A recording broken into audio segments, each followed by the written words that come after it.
अस्सलाम वालेकुम नाज़रीन, कैसे हैं आप? उम्मीद करता हूँ कि खैरियत से होंगे। मैं हकीम आबिद उस्मान आपको अपने YouTube चैनल आबिद दवाखाना में वेलकम करता हूँ। आज मैं आपको बताने वाला हूँ तपे मुहर्रका, लेकिन इसको टाइफाइड के नाम से ज़्यादा जाना जाता है। ये बुखार है, इसके बारे में इंफॉर्मेशन दूंगा और इसका मुजरब नुस्खा लिखाऊंगा जो इसका इलाज होगा।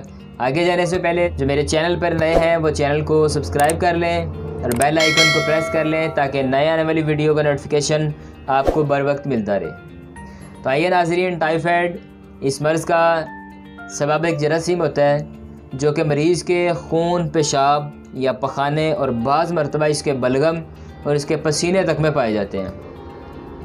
इस बीमारी की अलामत ये हैं कि 6 या 7 रोज़ तक मरीज़ को पता ही नहीं चलता कि वो बीमार है।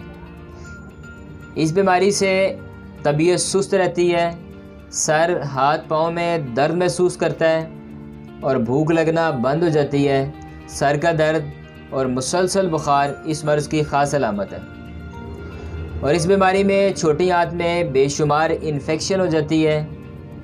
4 या 5 रोज़ तक बुखार की ये कैफियत होती है कि शाम को बढ़ जाता है, सुबह में कम हो जाता है।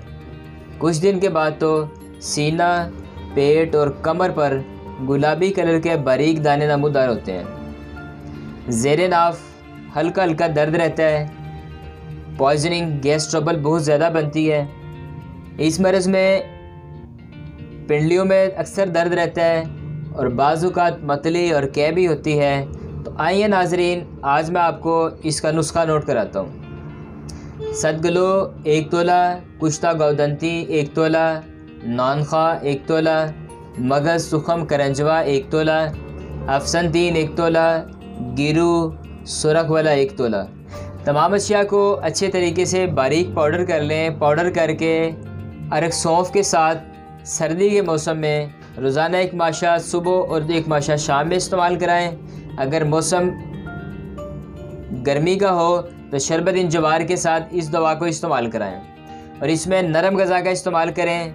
सख्त चीज़ों का इस्तेमाल करना बंद कर दें। ये इसका परहेज़ है। चंद दिन में इंशाअल्लाह टाइफाइड जैसी मर्ज़ से छुटकारा हासिल हो जाएगा।